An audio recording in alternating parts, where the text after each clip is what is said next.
1975 o MPLA é colocado no poder em Angola pela Cuba, PCC, num processo apadrinhado pela família portuguesa do presidente António Agostinho Neto, do Partido Comunista Português, PCP, em total cobertura da PCUS, Partido Comunista da União Soviética, que constituía então o RSS, e todos os socialistas espalhados pelo mundo. A Rússia era a mais interessada no conflito angolano, porque o triunfo do comunismo na África Austral representaria a afirmação e a confirmação da Rússia como potência mundial, pelo alargamento do seu território de influência política, econômica e ideológica à Europa e Ásia. Em realidade, a Guerra Fria serviu para determinar quem seria a potência mundial entre a Rússia e os EUA, sem confrontação militar direta, ou seja, seria considerado potência mundial aquele que conseguisse conquistar maior território e influenciar os seus povos, a sua cultura ideológica. Ganhou a Guerra Fria os EUA com o seu aliado, a UNITA. Quando se deu a independência em Angola, os Estados Unidos da América estavam amarrados com os problemas internos provocados pelo desastre da guerra em Vietnã. Em dezembro de 1975, exatamente no momento em que os russos e os cubanos invadiam Angola com o estandarte da Revolução Comunista das Forças Solidárias do Mundo, os EUA decidiram cortar os apoios aos movimentos anticomunistas em Angola com a aprovação pelo Senado da Emenda Clark. Foi assim que Cuba e Rússia encontraram o caminho limpo para dominar, explorar Angola, humilhar e matar os angolanos e garantir festa total com o seu anfitrião, o MPLA-PCA. A festa viria a terminar em 1981, quando os republicanos assumiram o poder na Casa Branca com Ronald Reagan, que percebeu rapidamente o perigo que representava para o mundo a ascensão da Rússia/Cuba em África. Vamos apoiar a UNITA, não para torná-la num movimento para derrubar o governo, mas para criar um equilíbrio na correlação de forças entre a UNITA e o MPLA. Ronald Reagan. A situação mudou radicalmente no teatro militar e diplomático, pois o GRU decidira entrar indiretamente no conflito, através da UNITA, para travar a aventura cubana e russa, que pretendia instalar em África um regime totalitarista da ditadura do proletariado socialista, o regime marxista-leninista. A África seria hoje o mesmo que é Cuba e a Coreia do Norte. O MPLA, apoiado subterraneamente também pelos democratas do presidente Jimmy Carter, tinha a garantia absoluta para extinguir a UNITA por apenas 6 meses a partir de janeiro de 1976. Para a frustração de Agostinho Neto e Rússia, a UNITA tinha resistido e sobrevivido até à morte de Neto, até em 1982. Quando os sul-africanos voltam para Angola a apoiar a luta pela democracia em África, e a UNITA se torna num movimento capaz de derrubar o regime por via armada até 1988 e 1990. As forças internacionalistas cubanas foram humilhadas e, para vergonha de Fidel de Castro, a Namíbia e a África do Sul e Zimbábue jamais seriam a continuação da sua luta, porque todas as direções da sua saga assassina e exploração indicavam o retorno à procedência. A Rússia, que tinha nos países membros da URSS financiadores principais da guerra em Angola, começa a ser pressionada pela crise econômica e financeira face aos excessivos investimentos militares que aplicou a Angola e em alguns países africanos, com a garantia de que, uma vez derrotada a UNITA, a RENAMO e os sul-africanos na Namíbia teriam o território africano livre, com todas as suas riquezas, à mercê da URSS. 16 anos depois, os países membros ficaram pobres e começaram a desagregar-se da Rússia, para dedicarem suas economias aos seus próprios povos. A Rússia é obrigada a ficar sozinha e, face a esses problemas internos, tiveram de se retirar dos compromissos com o MPLA temporariamente, forçados pela glasnostia perestroika, a mesma situação que se passou com os EUA com a Emenda Clark em 1975. O presidente José Eduardo dos Santos faz uma espragata de sobrevivência de 360 graus e mais, sem a Rússia, sem Cuba e sem comunismo. Agarra-se aos democratas e alia-se simuladamente à sua família política, a social-democracia, uma acrobacia da extrema-esquerda, para a esquerda, centro, para a direita extrema, e para mostrar fidelidade aos democratas, vendeu o petróleo dos angolanos aos americanos, o que despertou um grande interesse de Bill Clinton, pelo que entre cooperar com Jonas Savimbi em posição forte, e cooperar com José Eduardo dos Santos, em posição fraca, era mais benéfico e fácil negociar com os Santos, que já tinha o controlo da máquina e obedeceria a todas as exigências dos americanos, à custa da sua sobrevivência política. Então Savimbi se torna num alvo a abater sem tréguas. Outra vez o MPLA festeja e o José Eduardo dos Santos se torna no arquiteto da paz, apoiado pelos americanos, democratas negociantes de petróleo, por ter conseguido eliminar o seu principal concorrente, o Dr. Savimbi. E agora? Os republicanos voltaram como em 1980 e já têm queimado 6 vidas e meia, 6,5, das 7 vidas da sua sobrevivência política, o que não lhe garante força para desafiar o polêmico Donald Trump. A solução para o GES era subejamente esta, uma pseudo-putinização da gestão do poder, com o Medvedev, para vender uma outra boa ilusão ao mundo. A solução para os problemas dos angolanos, a saída do GES da vida política? Não. É um passo muito pequeno ao contrário do que as pessoas julgam.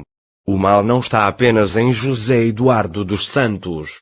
Ele apenas é a cabeça mais saliente entre os maus. De tal forma que os próprios GES havia acreditado que com o fim da Savimbi, marcaria o fim da UNITA, também. O fim do GES não representa solução para nada, porque a indústria de robôs saqueadores é uma elite menos visível do MPLA e é muito mais perigosa e letal, a elite que detém o controle absoluto das maiores decisões estratégicas do MPLA, onde o presidente GES serve do ponto mais visível e aglutinador dos interesses e sacrifícios da clique má. Angola precisa de alternância e não de mudanças, apenas de lideranças do mesmo partido. Por isso a solução mais decisiva e mais criativa é o povo tirar o MPLA do poder nas eleições de 2017, e colocar o UNITA com o presidente Isaías Samakuva, para construir uma Angola melhor para os angolanos e igual para todos. Presidente GES, o MPLA terminou mesmo. O maior legado que deveriam deixar para os presidente GES, o MPLA terminou mesmo. O maior legado que deveriam deixar para os angolanos seria de garantir uma transição política, pacífica com elevada responsabilidade e estabilidade. Que jogassem o mais limpo possível para evitar exaltar os ânimos.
A luta.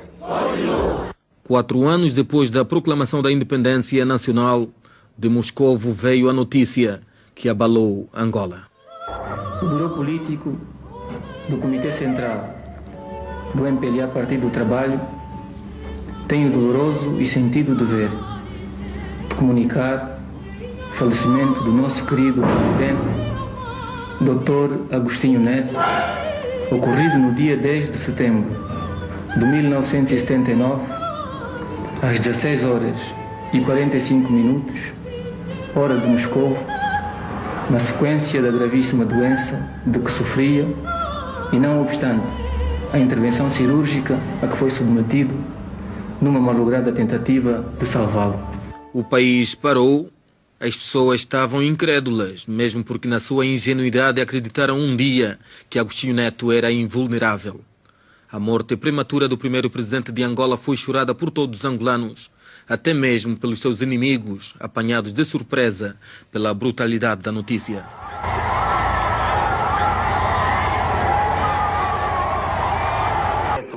Quando subiu as escadas da tribuna, onde ia ser finalmente proclamada a independência nacional. O Comitê Central do Movimento Popular de Libertação de Angola, MPLA, proclama solenemente perante a África e o mundo a independência de Angola. António Agostinho Neto continua vestido de um falso heroísmo, mesmo não tendo feito quase nada para o bem do país. Dos Santos, por tudo quanto deu ao país, não teria sido transformado em herói, peso as relevantes contribuições que terão marcado a sua carreira. Dos Santos recebeu o fardo do desespero, deixado pela guerra imposta por Neto quando violou os acordos de Alvor, tendo conquistado a paz. Implementou uma economia de livre mercado ao transitar de uma república popular a uma república democrática. Perdoou os seus inimigos em 2002, tendo-se oposto aos falcões do regime que insistiam em tornar pó o inimigo. Porém, Dos Santos insistia na reconciliação nacional e na reinserção social dos inimigos. Reconstruiu um país devastado há mais de 30 anos pela guerra civil, pôs-se fora do poder por uma transição pacífica e única em África, sob seu próprio pretexto e vontade, embora terá dedicado toda a sua vida a Angola. Em Dos Santos apenas pesam culpas, e o regime tem-se negado em chamar-lhe herói, ou mesmo patriota, embora tenha feito muito pelo país. Porém, Neto continua iluminado por toda sorte de aplausos do partido que sempre dirigiu, tendo sido tornado num líder divino e imortalizado no círculo do regime. Mas a verdade parece estar a apanhar poeira nos armários dos bunqueres do regime dirigido por João Lourenço, um outro cidadão estrangeiro, que nascido na República Democrática do Congo, emigrou na companhia dos pais a Angola, ainda cedo, mas a sorte não lhe terá poupado o destino. Foi nele onde a mão divina de Dos Santos pousou o poder, tendo-se transformado em presidente para Angola. Colocado na presidência pelo seu antecessor, João Lourenço, o exonerador implacável, transformou-se num verdugo para Dos Santos, tendo atingido Dos Santos em tudo o que é canto deste mundo, por meio do alcance da primogênita e do filho, varão. Lourenço é o verdadeiro líder ingrato, que não reconhece o sacrifício do seu antecessor que tê-lo há dado o poder de bandeja contra a vontade da maioria do partido. A mentira continua a disseminar-se pela atmosfera angolana, e a envenenar o ar com um espírito incerto de um falso angolano, que mesmo tendo nascido em Cabo Verde, na ilha do Pôr do Sol em Santo Antônio, é mais angolanizado que os próprios angolanos nascidos em Luanda, em Benguela, no Ambo, no Bié, no Mochico, em Cabinda, em Malanja ou em qualquer outro lugar. Um livro datado de 1981, da autoria de Maria Eugênia Neto, intitulado Em Cabo Verde nasceu um menino e o menino chamou-se Agostinho Neto, veio ao lume, e esse livro na sua introdução aponta com linhas certeiras a origem de António Agostinho Neto, um pseudo-médico. O livro afirma na sua introdução que Neto nasceu na Ilha do Pôr do Sol, em Santo Antônio, em Cabo Verde. A verdade vem sempre à tona, mesmo sendo a última a aparecer. Neto Não nasceu em Angola, nasceu em Cabo Verde. A outra mentira esfarrapada em torno da figura do líder divino do regime é a sua formação académica. Neto não terá terminado o curso de medicina em Coimbra, nem sequer em Lisboa. Neto ficou pelo 3º ano de medicina, tendo interrompido a formação devido às perseguições pela PIDE. Foi quando frequentava o 3º ano de medicina que terá sido preso, mas a graça do PCP permitiu a sua fuga na companhia da esposa. Os seus pais, Agostinho Neto e Maria da Silva Neto, eram missionários metodistas que emigraram para Angola ao 10 de junho de 1934. Neto era um filho bastante mimado e exaltado pelos pais, que na verdade não eram pobres, eram de uma classe média. Em 1937 iniciou os seus estudos secundários no Liceu Salvador Correia, um dos liceus por onde passava a malta mais prestigiada da sociedade civil. Na era colonial, não era na verdade um liceu para pretos. Foi ali onde Neto concluiu o 7º ano colonial em 1944. Tendo terminado o 7º ano colonial, Agostinho Neto terá sido contratado pela África Ocidental Portuguesa para exercer a função de funcionário dos serviços de saúde. Nesta altura, o sonho de frequentar uma faculdade de medicina era ainda uma verdadeira miragem inalcançável, mas a sorte andou cravada à sua trajetória. Neto terá sido acusado de viajar à custa dos pais a Portugal, tendo-se alojado em Coimbra, onde terá iniciado a sua formação em medicina. Na Universidade de Coimbra, Neto optou por uma guerra secreta contra o regime colonial, tendo participado na fundação da Casa dos Estudantes do Império. Mas ninguém lhes engana, Neto não terminou a Faculdade de Medicina em Coimbra. A sorte esteve sempre ao lado de Neto. Foi assim que, em 1948, ganhou uma bolsa de estudos pelos metodistas americanos, transferindo-se à Faculdade de Medicina da Universidade de Lisboa, onde terá continuado a formação. Mas as suas atividades revolucionárias não conheciam um fim único. Neto continuava em pé, de pedra e cal, inamovível e sem ferrugem.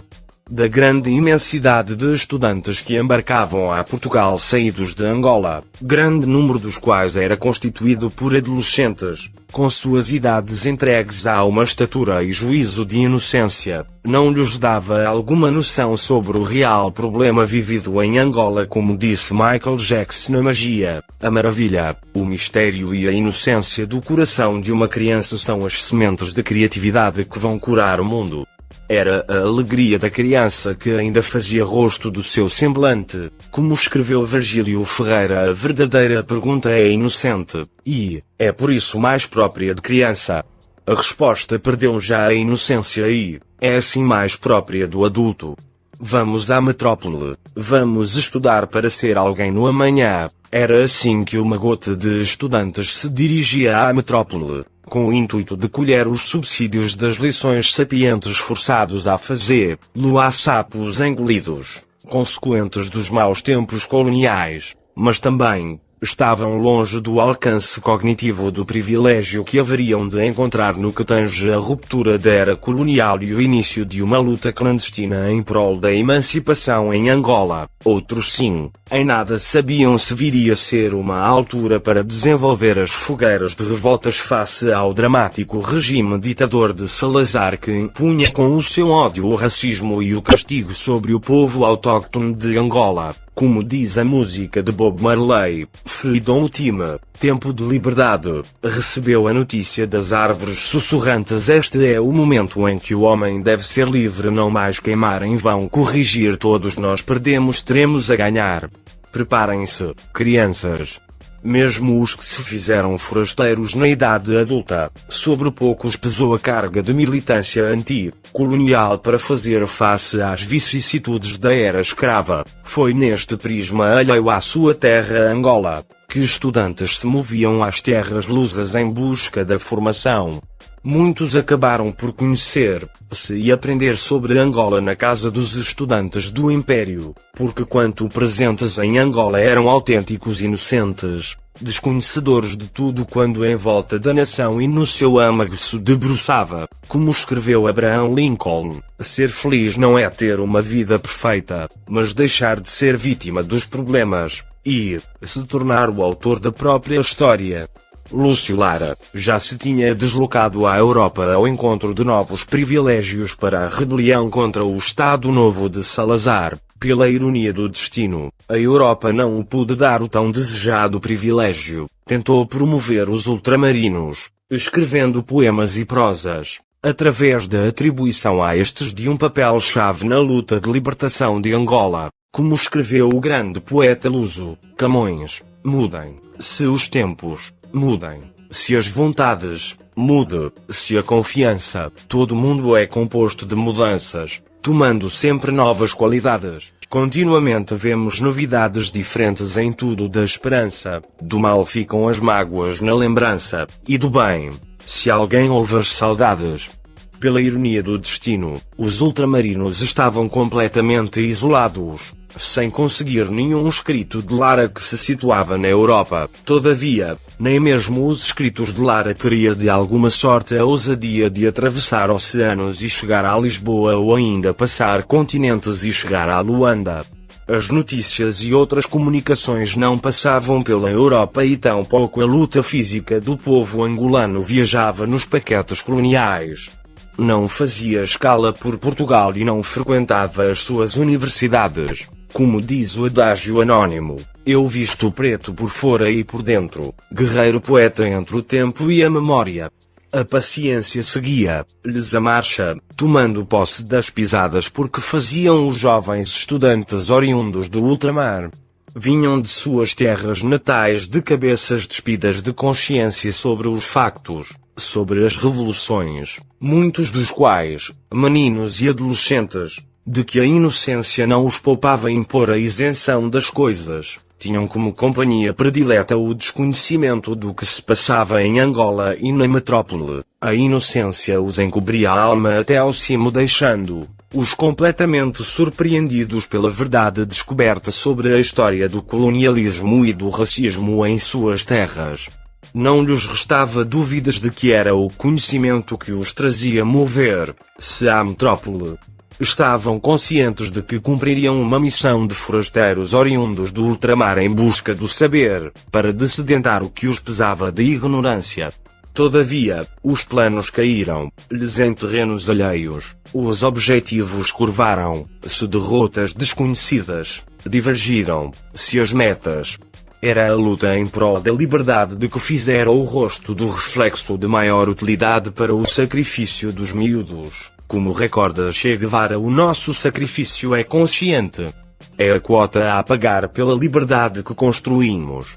Acei teve como artesão o ministro das colónias portuguesas e o comissariado nacional da mocidade portuguesa, sendo dirigida ao caixilho dos estudantes originários das colónias portuguesas, de África, Índia, Macau e Timor. O então ministro Vieira Machado foi o fator decisivo para seu primórdio, granjeou a marca da tinta da caneta de Oliveira Salazar como consentimento.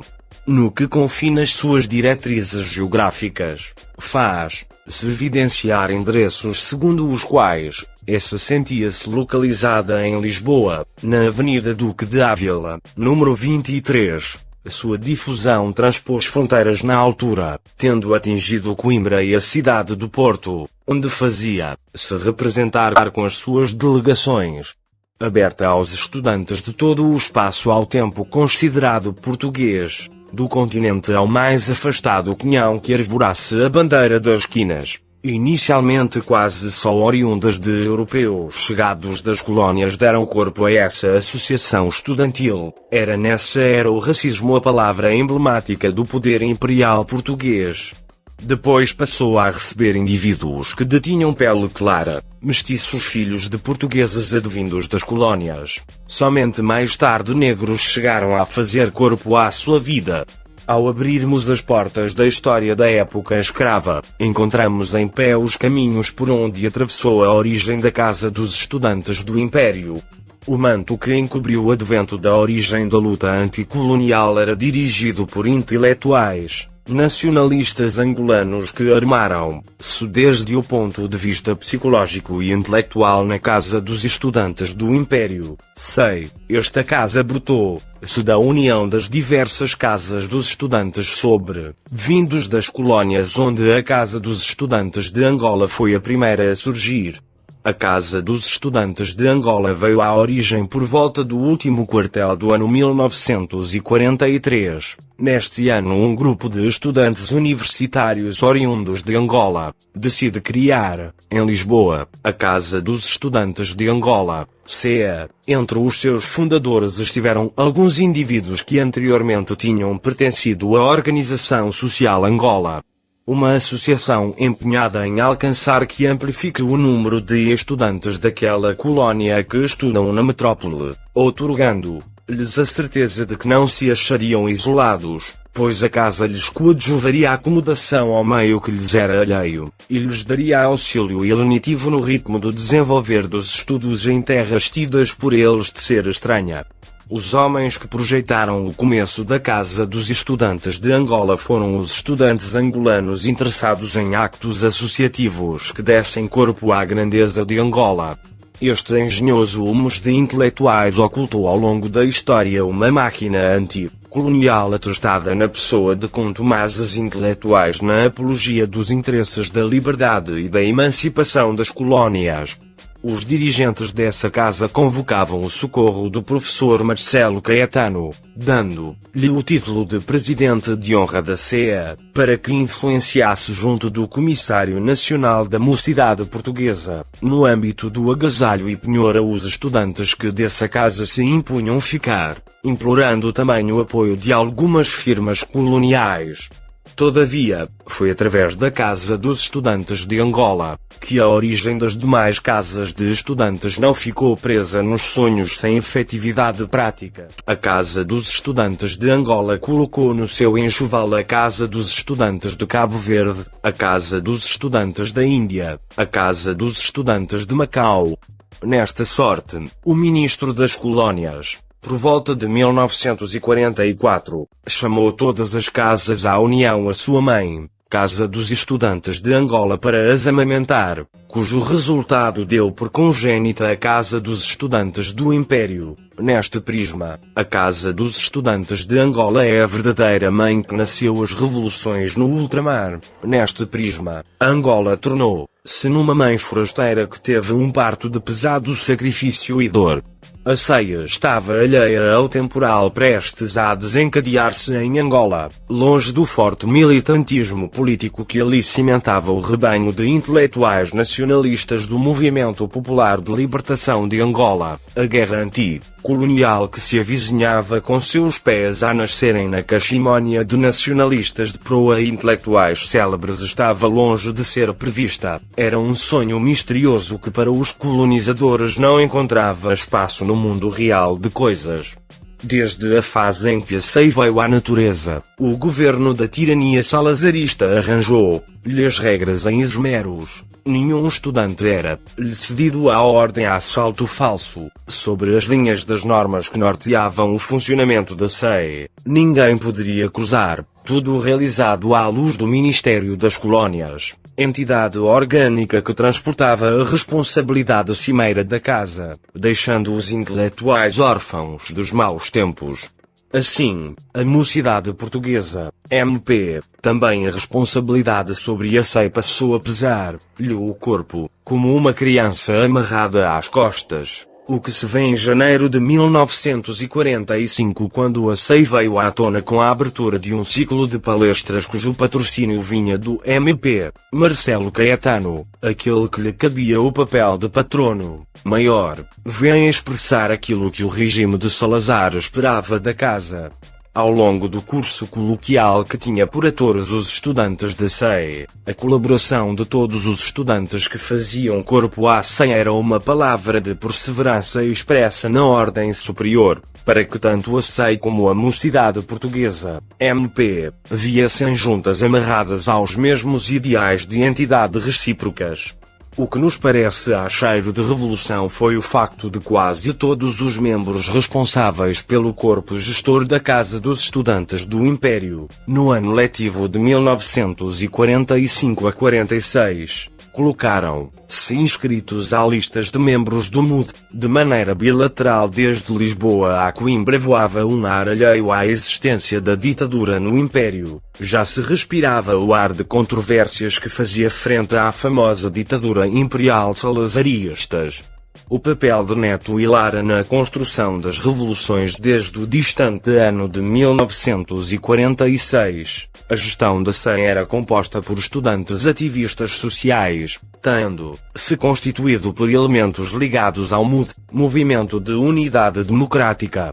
Ao longo desta época, Agostinho Neto nesta era assumiu um dos papéis chaves da direção da SEI em Coimbra. Foi a partir de então que os relatórios da PIDE vêm arvorando o seu nome e de seu confrade Lara como de terem ligações com Joaquim Namorado, com o Ateneu de Coimbra e, pelos primeiros relatórios da PIDE sobre a Casa dos Estudantes do Império de Coimbra, onde é acusada de albergar perigosos comunistas que têm contactos com meios oposicionistas abertos, sobretudo esses meios de neorrealismo e do Ateneu de Coimbra, parafraseando o poeta mexicano Abel Pérez Rojas, 1970, somente o tempo nos permitirá dar às revoluções a sua justa dimensão heroica.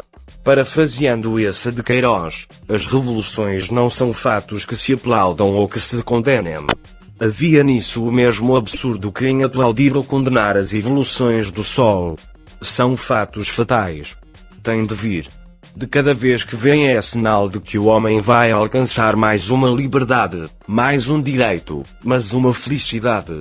De certo que os horrores das revoluções são medonhos. De certo que tudo o que é vital nas sociedades, a família, o trabalho, a educação, sofrem dolorosamente com a passagem dessa trovoada humana. Mas as misérias que se sofrem com as opressões, com os maus regimes coloniais, com as tiranias coloniais, são maiores ainda. As mulheres assassinadas no estado de gravidez e esmagadas com pedras, as crianças e os velhos morrendo sob o abandono ao ar frio, de fome e sem nada para vestir.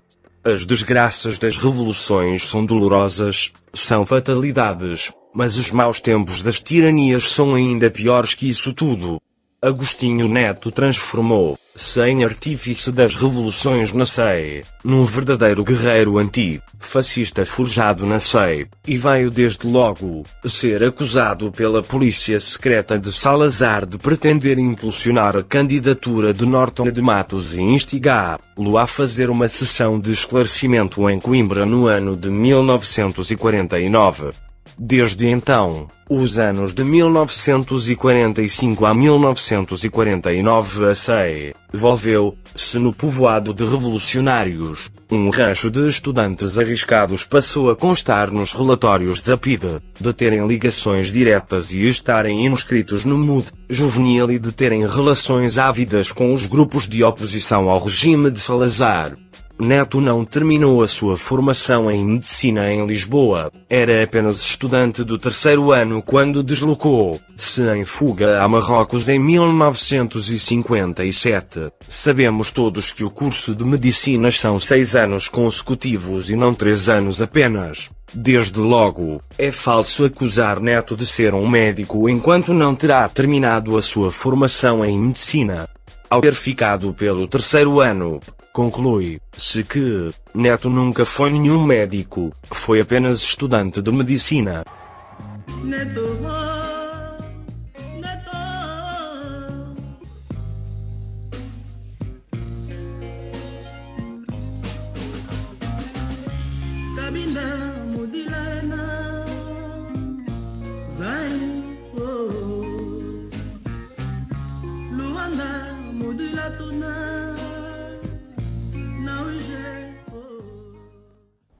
letras. Reconstrução histórica. Afinal, quem sucedeu Agostinho Neto como presidente da República? Após a morte de Agostinho Neto, Lúcio Lar assumiu a presidência de Angola através de um conselho de gestão criado para o efeito, do qual faziam parte Pedro Maria Tonha Pedalé, Ambrósio Lucoqui, José Eduardo dos Santos e Pascoal Lovoalo. Não houve, de fato, cerimônia de posse, de júri, mas durante esse período de vacância, a pessoa encarregada da atualidade do país era o então secretário de autoridade do Birô Político do Exército de Libertação Popular. Lúcio Lar é, na verdade, um presidente com plenos poderes, embora não investidos. Temos a obrigação de ressuscitar o argumento do preconceito racial, para que possamos entender os motivos dessa omissão.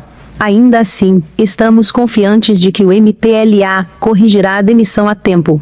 José Eduardo dos Santos certamente não é o segundo presidente da República de Angola. A história precisa ser reconstruída. Por Nelson Francisco Sul.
Matuco caducado, com a fita viajando, com o sentimento em parampar.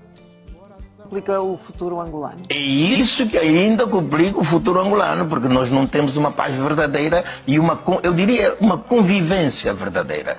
É o rico ou o ricaço, são os súbditos, são os cachicos, são os informadores e é a população empobrecida e cada dia mais pobre ainda, com carências de várias ordens e que não é tida nem achada quando se contam os dinheiros dos petróleos e quando se fazem contas, quer dizer, para as perspectivas do país. Não são tidos nem achados. E quem são essas pessoas? São os nossos familiares que viveram no mesmo sexo, onde nós todos vivemos nos anos coloniais. Está a ver, não é? Tenho sido crítico em relação ao papel da comunidade internacional em Angola. Porque há a percepção de que os europeus acham que a democracia é boa para eles, os africanos podem ficar assim. Quem trabalha na fraude em Angola são os angolanos com os europeus. As empresas Indra e Sinfic da Espanha é que fazem a fraude em Angola. Eles gostariam que nós viéssemos fazer fraude na Espanha. Para dizer, unamos-nos em nome da mãe Angola, não dos partidos. Não ouvi dizer aos partidos, não queremos entrar neste regabof de alegada revisão constitucional, que é para conferir mais poderes e institucionalizar a fraude. Como é possível todos nós aqui não reivindicarmos, de facto, uma participação na mudança do poder? Constitucionalmente, nenhum de nós aqui pode reclamar. A Constituição diz que só os partidos políticos podem trabalhar para o exercício do poder. Nós temos que reivindicar. E o único nosso partido neste momento é a rua. Mas é a rua com disciplina. Neste momento, quem é que está a mobilizar mais a indignação dos cidadãos? É o partido da fome e o partido do desemprego. É preciso inverter esse quadro. Queremos este Tribunal Constitucional e Supremo. O Tribunal Constitucional, e não são palavras minhas, converteu-se num antro de ilegalidades e de assassinato às leis. Do Tribunal Supremo não podemos esperar melhor. Portanto, é a lei do dono. Nós queremos construir um país democrático. Um país democrático é baseado na moralidade. Um país democrático é baseado na justiça. Um país democrático é baseado na humanidade. Ok? E então, humanidade o quê? Nunca ser indiferente ao teu irmão. Ok? E nunca ser caído. Não há lei que sobreviva. Entre eles, nós já nos perguntamos, se entre eles, hoje o debate é os juízes que são mais do MPLA e os juízes que são menos do MPLA. Se entre eles falsificam uma assinatura de uma juíza para dizer que se filiou num partido político, sem ela ter conhecido, e com essa comissão instaladora do partido político dizer que não conhece a senhora, nem nunca Uma grande questão que nós nos colocamos é como é que de passados 60 anos desde que iniciaram as independências africanas, continuamos a ter um continente verdadeiramente pobre, abandonado, sem horizonte, que nem sequer vale 1% na economia mundial. Não há dúvida nenhuma que isso é uma vergonha para nós. Passamos a ser a vergonha de toda uma nação, passamos a ser a vergonha de muitos povos. Somos a vergonha do mundo, porque somos permanentemente mendigos. Os outros povos riem-se de nós, porque somos os que mais consumimos, somos os que mais compramos, somos os que mais exibimos, mas somos os que não têm nada. É esta a característica principal do pobre, um pobre de mente. Em vez de projetar o seu futuro, passa o tempo a exibir-se, pensando que a exibição cria desenvolvimento.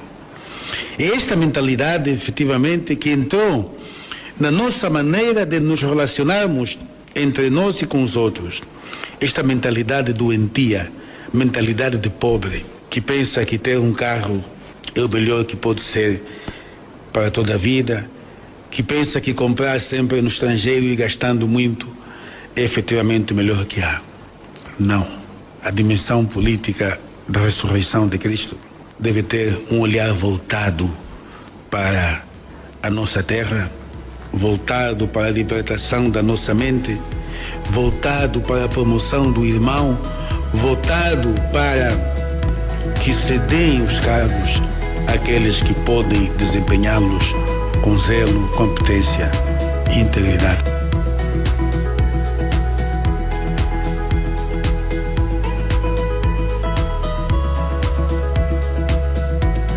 Hoje temos em curso uma ditadura democrática revolucionária.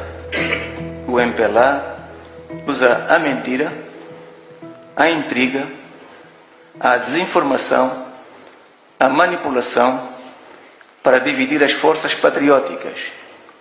O MPLA e o seu governo querem colocar fantoches no poder que obedeçam à vontade das potências estrangeiras que estão a pilhar as nossas riquezas e fazer-nos voltar à ditadura de que nos estamos a libertar com muito sacrifício. O MPLA tem medo das redes sociais, da internet e de uns outros meios de comunicação social em que fala-se de alternância democrática. O que pretendem é trazer a democracia também para Angola.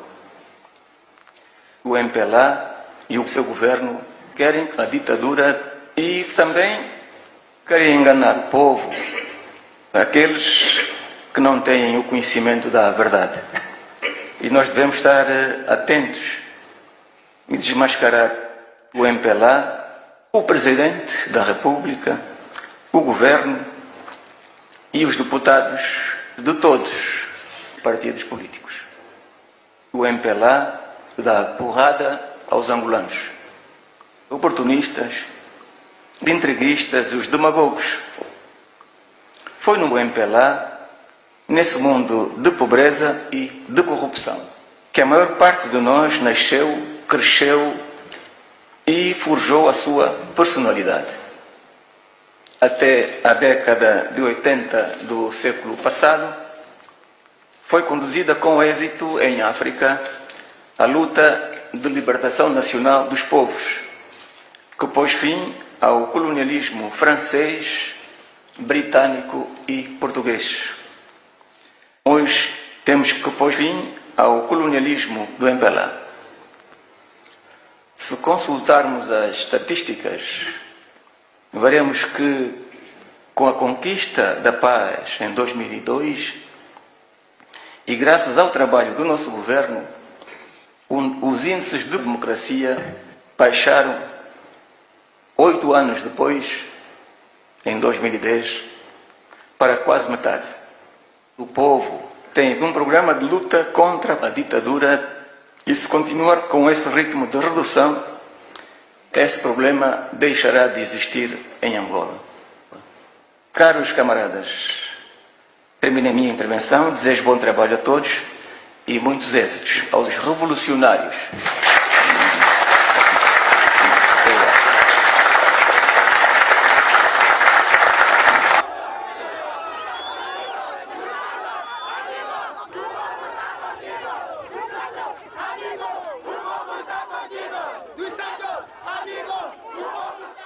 No quilômetro 44, Inusão.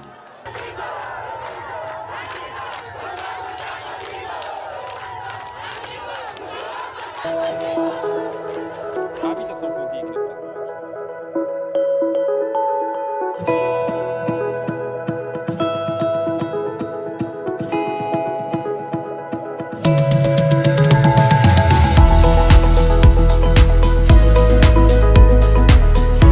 O antigo presidente da República, José Eduardo dos Santos, regressou esta semana a Barcelona, saindo do Dubai, Emirados Árabes Unidos, onde se encontrava desde dezembro de 2020. Vaticina-se que José Eduardo dos Santos abandonou o Dubai a pedido da filha Isabel dos Santos, que observa um período menos bom no plano pessoal. Fazendo fé nas informações em nossa posse, a segurança de José Eduardo dos Santos para a viagem à Espanha foi da responsabilidade do Coronel Fulgo, alto quadro da Unidade de Segurança Presidencial de Angola, que optou em manter-se próximo do ex-presidente da República. após a saída do Palácio Presidencial. Ao que se sabe, o grupo saído do Dubai rumou para a Espanha, transportado de uma aeronave comercial. De referir que José Eduardo dos Santos está fora de Angola desde abril de 2019, altura em que se deslocou a este país por motivos de saúde. A sua saída de Luanda para Barcelona ocorreu no momento em que um dos seus filhos, José Filomeno dos Santos, antigo PCA do Fundo Soberano, que se encontrava preso por tentativa de fraude ao Estado angolano, num processo que ficou conhecido como o caso dos 500 milhões. Curiosamente, o antigo Presidente da República não fez nenhum comentário em relação à detenção de seu rebento, nem sobre as acusações que pesavam sobre o mesmo. Ao abandonar Luanda, José Eduardo dos Santos, embora no silêncio, deu mostras que estava indignado a postura do novo governo ao optar por sair do país transportado pela TAP, transportadora aérea portuguesa, ignorando todo o processo que se exige para as suas deslocações na qualidade de ex-chefe de Estado. O seu sucessor, João Lourenço, deslocou-se antes à sua residência no Miramar, visando demovê-lo da pretensão, mas José Eduardo dos Santos não deu ouvidos às solicitações do atual Presidente da República. Fato esse que levou a Casa Civil do Presidente da República a emitir um comunicado não só a lamentar o sucedido, mas também a alertar de que não se responsabilizaria por eventuais consequências daquela decisão inamovível de José Eduardo dos Santos. Passados 2 anos fora de Angola, eis que as autoridades angolanas anunciaram o regresso esta terça-feira do ex-presidente de Angola, José Eduardo dos Santos, ao país. Segundo a mesma fonte, a chegada a Luanda de José dos Santos será recebido por oficiais do Protocolo de Estado. Desde que o atual presidente de Angola, João Lourenço, assumiu o poder em setembro de 2017, o ex-presidente de Angola, José Eduardo dos Santos, e a filha, Isabel dos Santos, foram alvo na justiça angolana. O ex-chefe de Estado viveu nos últimos 2 anos em Barcelona, fazendo apenas deslocações ao Dubai para se encontrar com a filha, Isabel dos Santos, que é visada em processos judiciais em vários países, entre os quais Angola e Portugal. De referir que a filha do ex-governante, Isabel dos Santos, e seu falecido marido, Sindica Docolo, são apontados como protagonistas do escândalo financeiro em Angola, envolvendo o desvio de milhões de dólares do erário público. Um crime efetuado através de uma teia de empresas com ramificações em 40 países. José dos Santos liderou os destinos do país durante 38 anos.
Deportado longe de sua terra, tio Antônio tinha deixado a família em sua terra. Deus nos deu uma terra linda, rica e bonita demais, e também nos deu a guerra, a ambição e muito mais.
De manhã sai com o cabelo trançado, calça de ganga do estilo remendado.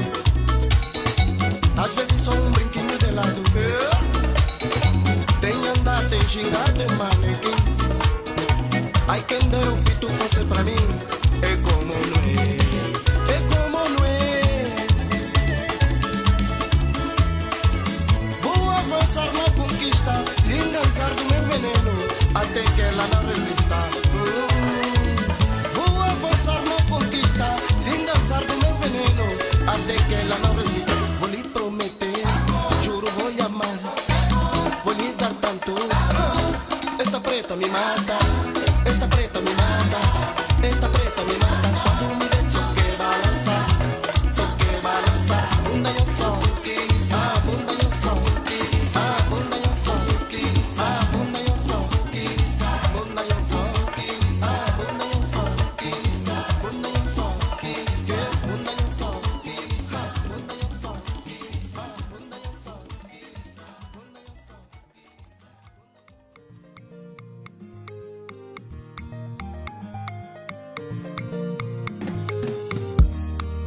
azalakiawa pembeni nanga isika hakei ekabolinga na yeye lema mobengo akomosika destonsi na kati teina ngambo ngaina ngambo tango mosusu soki na kanisi nenge yoto azalaki epesi na kobanga nalela na nani nasala koningi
akamukwa musolati akamukwa fakya akamukwa shimbirile akamukwa futuke akamukwa lenge mukonda jakite wawe ngongwe wawe wawe ngongwe wawe wawe shiame wawe wawe mangole wawe ngongwe wawe sengono tangelo kite nando shikanenwe ate ni una wangisa seleme wakwekya okiki makamba mami mambote waritelange shiami akamukwa musolati akamukwa shimbirile akamukwa futuke akamukwa lenge mukonda jakite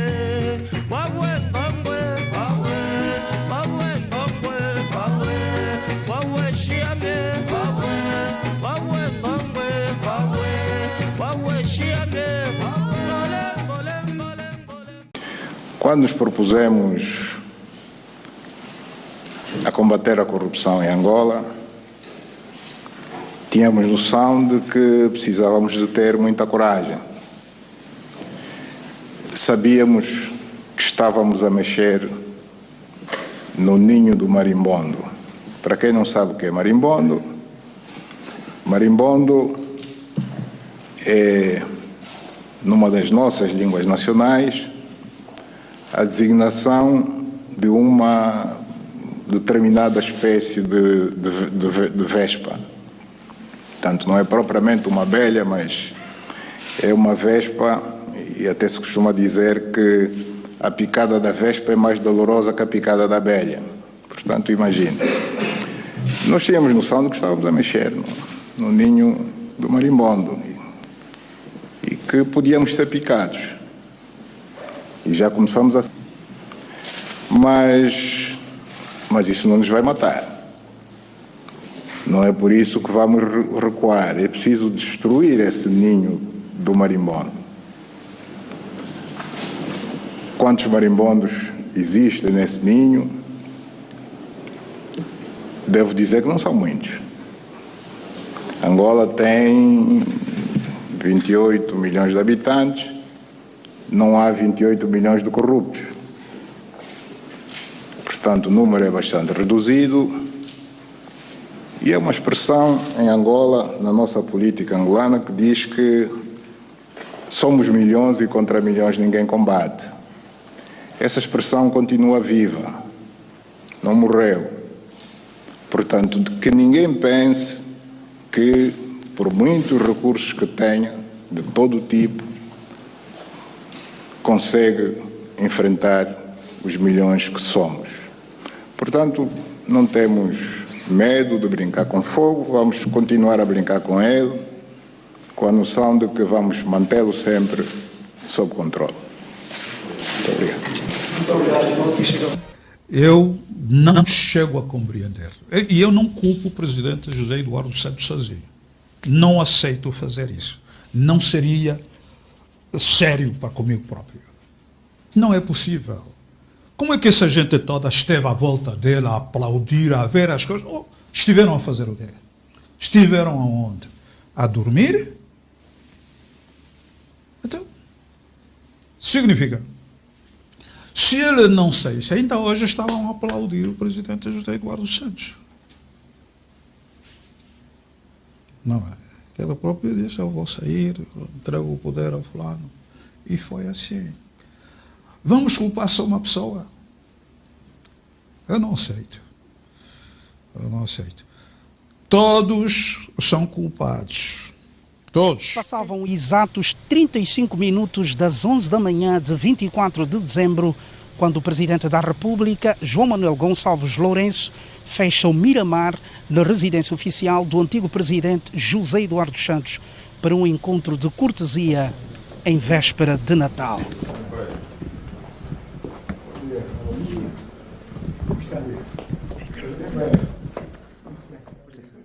Recebido à porta pelo anfitrião, João Manuel Gonçalves Lourenço e José Eduardo dos Santos demonstraram admiração e respeito um pelo outro. Convidado pelo anfitrião a tomar o assento, o Presidente da República fez saber o motivo da sua visita. Agradecido, José Eduardo dos Santos deixou visível a satisfação e retribuiu os votos de festas felizes a João Lourenço. Houve ainda tempo para uma conversa rápida sobre a Covid-19. O antigo presidente elogiou as ações do executivo que nos distanciam dos números da Europa. Tão mal como na Europa. Na Europa, na América. A saída do encontro não houve qualquer declaração, mas a TPA sabe que o Presidente da República deixou ficar um presente de Natal ao antigo presidente José Eduardo dos Santos.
é nesta hora que certamente aqueles que levaram tanto dinheiro do país devem começar a bater no peito e dizer: quanto mal fizemos ao nosso povo, quanto mal fizemos aos nossos irmãos, quanto mal fizemos à nossa terra, quanto mal fizemos ao adiarmos decisões urgentes que hoje nos fazem falta, chamando empresas de qualidade duvidosa que fizeram aqui coisas descartáveis e dividiram com aqueles que tinham o poder, o pouco dinheiro ou até o muito disponível, enriqueceram as suas nações e empobreceram as nossas.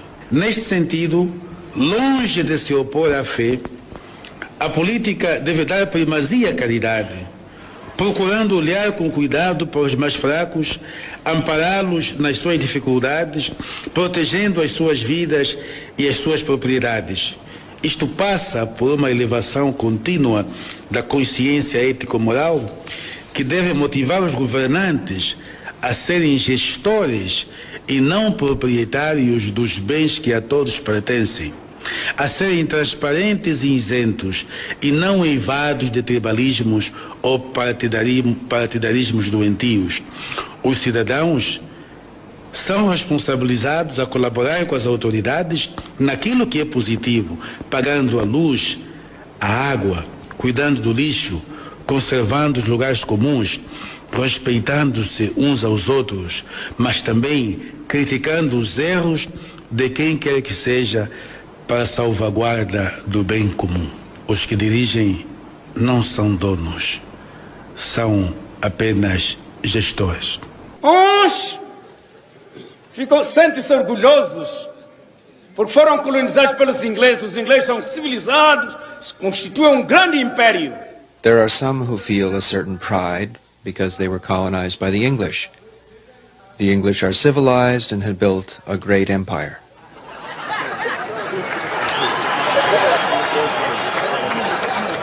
E outros, porque foram colonizados pelos franceses e pensam que intelectualmente são mais desenvolvidos, mais civilizados, mais evoluídos, porque foram colonizados pelos franceses. There are others who think because they were colonized by the French, they are more intellectually developed, more civilized, more evolved, because they were colonized by the French.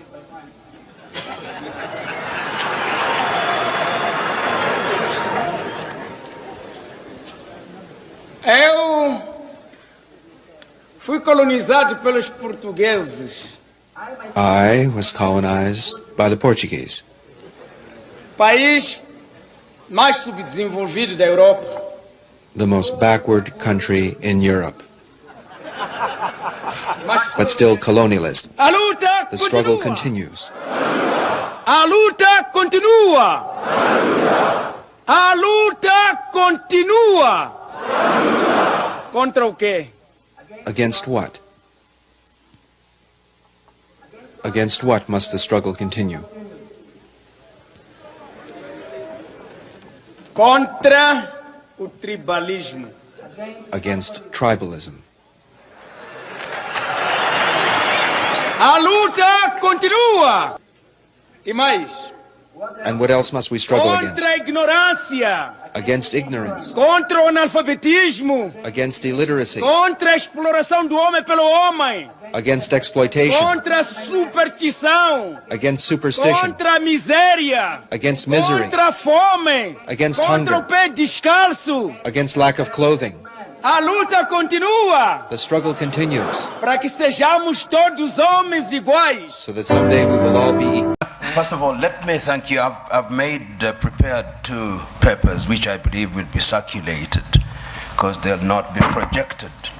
But if you can see, first of all, I want to agree with the Honorable Minister. I've done 2 pictorials. One of them is described as Africa at the dinner table.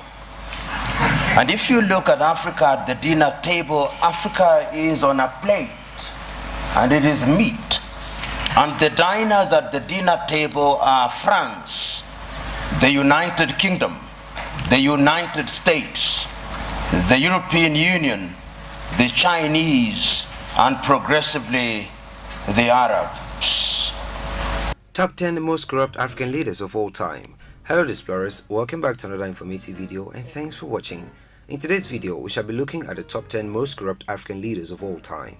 From human rights violation to squandering funds for personal gain, when it comes to Africa, both during and after colonialism, Africans can be recognized for having some of the worst leaders the world has ever seen. Whenever you read on corruption, you are told that the political will or the tone at the top of a country is the first foundation to fighting corruption. But when the person at the top is the one who brings about the act being fought against, it makes it hard to debunk such a practice. The leaders who tend to be most corrupt are as a result of absolute power, and their corruption goes beyond kleptocracy and embezzlement, as crimes against humanity are usually rampant. If you're new here, welcome. Be sure to subscribe and turn on notifications so you don't miss any of our daily uploads. The problem of corruption, as rampant as it is today, is not a recent phenomenon. Of the numerous corrupt leaders in Africa, come along as we review the creme de la creme of them all. Here are the top 10 most corrupt African leaders of all time. Number 10. José Eduardo dos Santos of Angola. José dos Santos is the second longest serving leader in Africa, as he has been in power since 1979. He rose to prominence as part of the People's Movement for the Liberation of Angola, which fought for Angola's independence. After the country's independence, he became a member of the Central Community and eventually served as a Prime Minister. On September 20, 1979, he was elected as the second president of Angola and Commander-in-Chief of the Armed Forces. José dos Santos has repeatedly stated that he will step down and elections will be held, but elections always end up with him being re-elected. While on the surface, he has boosted the Angolan economy and developed the oil sector of the country. However, as per the Angolan economy growth, the wealth of its citizens remains stagnant, with almost 70% of the population living on less than $2 a day, while the budget of the government has grown to $69 billion. Under his rule, $32 billion in oil revenue disappeared. Corruption is like family business in the Dos Santos family. He has a net worth estimated at over $20 billion, and his daughter has a net worth of $3.8 billion. Number 9. General Idi Amin of Uganda. General Idi Amin first rose to prominence when he took the rank of Major General in the Ugandan army. Following its independence, he became commander of the army and then took power in Uganda through a military coup in January 1971. He was in power only for 8 years, but it was the worst years of Uganda's history. When he took power, he said he was not a politician and would not stay in power until free elections were held. But however, a week later, he declared himself president and suspended numerous parts of the Ugandan constitution. He created a military dictatorship where military officers were put in top positions of the government and military tribunals were put into civil laws. He created a state research bureau which would torture and execute anyone who opposed his rule. Thousands were killed and displaced during his rule, and he redirected most of the country's money towards the military and himself, which left most of Ugandans to suffer in abject poverty. He took so much of the Ugandan money for himself, so much so that the inflation rate rose to 1000% by the time he was driven out of power. Number 8. Mobutu Sese Seko, President of Zaire, now Democratic Republic of Congo. The product of a missionary school education, Mobutu Sese Seko Koko Ngwebuzuwa Za was a serial coup plotter. During the 1960 Congo crisis, he led the coup that ousted Patrice Lumumba, the country's first democratically elected leader. In return, he was appointed Commander-in-Chief of the Armed Forces. Less than 5 years later, he led a second coup, installing himself as the president. Declaring a regime d'exception, he assumed sweeping powers and went on to the rulership of the country for almost a third of the century. The original big man of Africa, Mobutu consolidated and kept power by creating a vast patronage network. Built on the exploitation of the country's immense mineral wealth, Mobutu used it to effectively nullify any opposition. Endemic governmental corruption, mismanagement and neglect over a number of years led to hyperinflation of 4,000% by 1991, a large external debt and a massive currency devaluations. Amidst all of this, Mobutu managed to amass one of the largest personal fortunes in the world. While the actual amount will never be known, he is alleged to have embezzled almost $8 billion. His excesses were legendary and included having the world's leading pastry chef Gaston Lenotre flown in from Paris by Concorde to personally deliver his birthday cake. While not publicly condoned, corruption was so systemic under Mobutu that at one stage he advised party delegates that if you steal, do not steal too much at a time. You may be arrested. Ibana Mayele, still cleverly, little by little.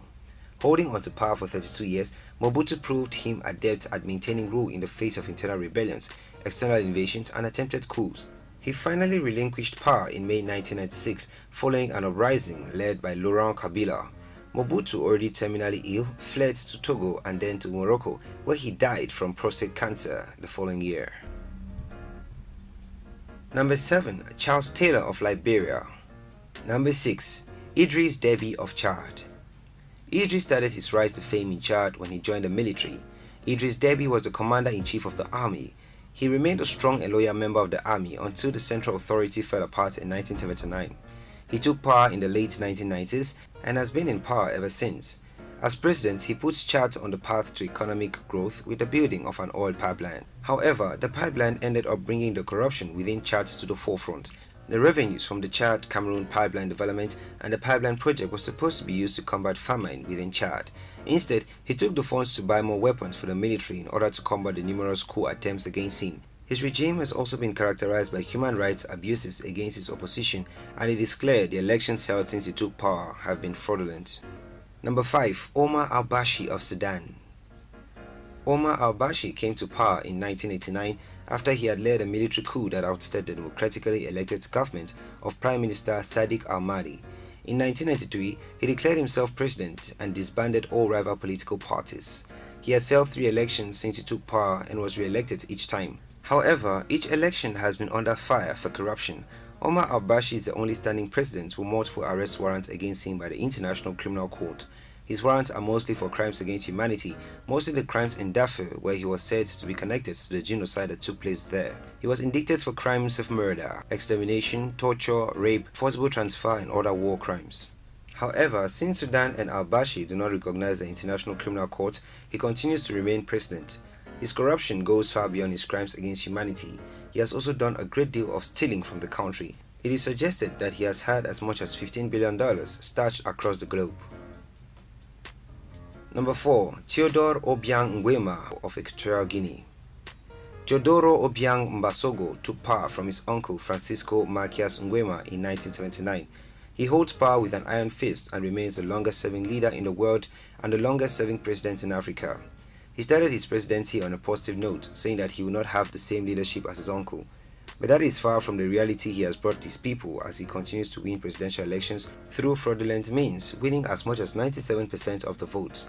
He has also refused to step down from his position as president despite accusations of since 2011 of him violating the constitution.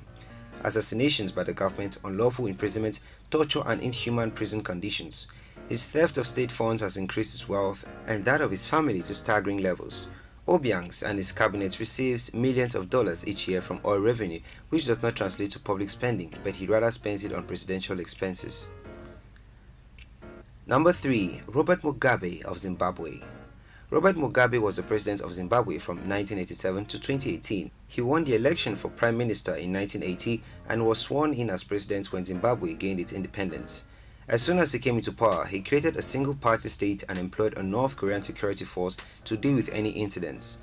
In December of 1987, he declared himself president and consolidated all powers of the state and gave himself the power to dissolve opponents and declare martial law.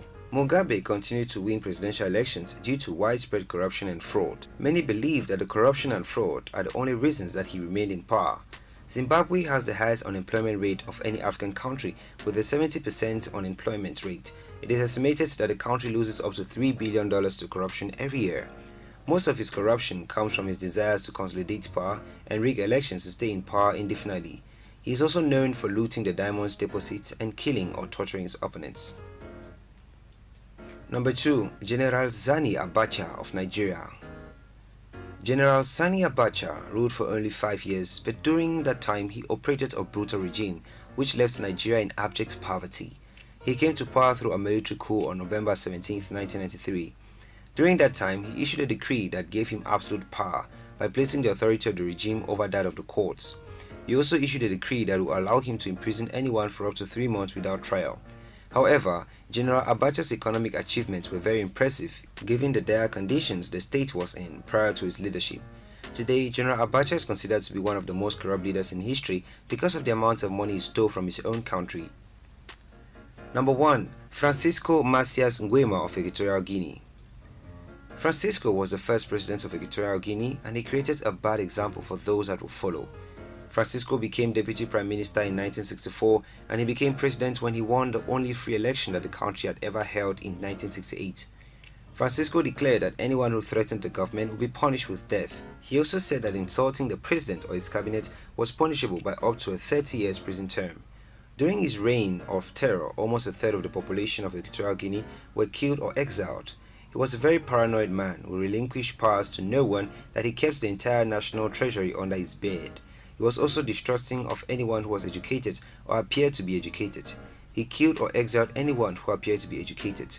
It therefore became extremely risky to have any books or papers in their possession.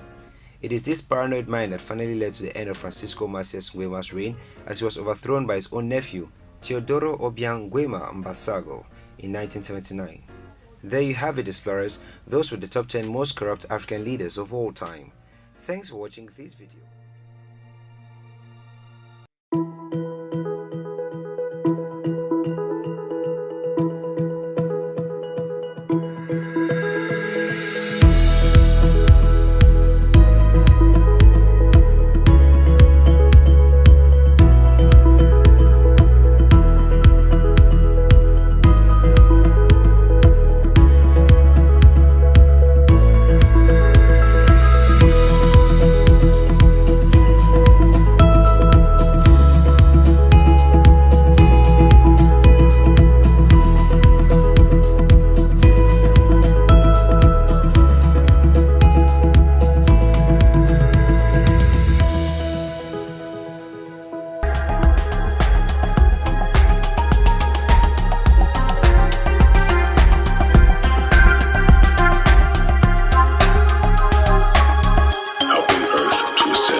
Eduardo dos Santos, presidente de Angola durante 38 años, ha acabado con polémica en una clínica de Barcelona.